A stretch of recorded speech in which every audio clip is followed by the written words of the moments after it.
Make a brown sauce, using all ingredients except the Worcestershire sauce, see brown sauce. Add the cutlets to the sauce, and cook them at simmering temperature for 1 hour or until tender. Just before serving, add the Worcestershire sauce. Beef may be prepared in the same way. Veal with egg dressing. 1 pound veal steak, slice thin 2 eggs 3/4 cup full flour, salt, and pepper. Cut the meat into pieces of suitable size for serving. Brown each piece in fat. Use scraps of fat cut from the meat. Mix the egg, flour, and seasoning.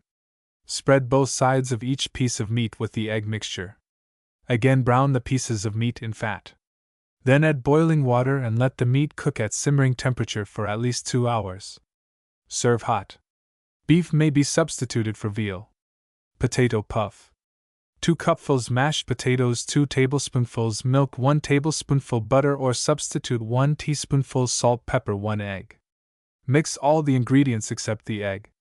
Separate the egg, and beat the white and the yolk. Beat the yolk into the potato mixture, then add the white by cutting and folding in. Turn into a buttered baking dish or drop by spoonfuls on a buttered baking sheet. Bake until the egg is cooked and the top brown. Serve at once. The egg may also be added unbeaten to the potatoes, and the entire mixture beaten vigorously. Questions. Why is cold water, rather than hot, used for making meat stock? How does veal stock compare in color with beef stock? What is the stock called that is made from veal? Why is this meat cooked at simmering rather than at boiling temperature? Why is it desirable to use parsley and Worcestershire sauce with veal? Is it desirable to use Worcestershire sauce with beef or mutton? Explain your answer. Why is Worcestershire sauce not cooked with the brown sauce? Locate veal cutlets or veal steak, see Figure 65. To what cut of beef does it correspond? What cut of veal corresponds to the tenderloin cuts of beef? How does the cutting and the using of the rib section of veal differ from that of beef? What are the prices per pound of each cut of veal? Arrange in tabulated form and record the date. From U.S. Department of Agriculture, Bulletin Number 28, tabulate the percentage composition of veal cutlets or veal steak. Compare with the percentage composition of beef steak, see Figure 68. Potato puff may be prepared from either hot or cold mashed potatoes. Should the temperature of the oven be the same for each? Explain your answer. What is the purpose of the egg in the potato mixture? Which would give the better result when added to the potato mixture, beaten egg or unbeaten egg? Give the reason for your answer. How many persons will the potato puff recipe serve? From U.S. Department of Agriculture, Bulletin Number 28, tabulate the percentage composition of fresh potatoes, see Figure 62, and boiled potatoes. How much nutriment is lost by boiling 1 pound of potatoes? By what method can potatoes be cooked in order to retain the most nutriment? Give reasons for combining veal and potatoes. Lesson 98. Mutton and lamb dishes. Mutton. Mutton is the meat obtained from the sheep. The animal is usually about 3 years of age when killed. Like beef, mutton needs to hang a few days before using. It is considered as nutritious and as easily digested as beef. Its strong flavor may be destroyed by removing the pink skin and much of the fat. The latter has such a strong flavor that it cannot be used for cooking unless it is tried out with onion, apple, and dried herbs. Mutton fat so prepared is sometimes termed savory fat. It is thought that the fat dissolves certain flavoring materials present in the fruit, vegetable, and herbs. The caramelized carbohydrate formed by browning the apple and onion also adds to the flavor. Footnote 68. See Department of Agriculture, Farmer's Bulletin, Number 526. Mutton fat is useful for soap making. Illustration, Figure 66. Cuts of lamb or mutton. Lamb.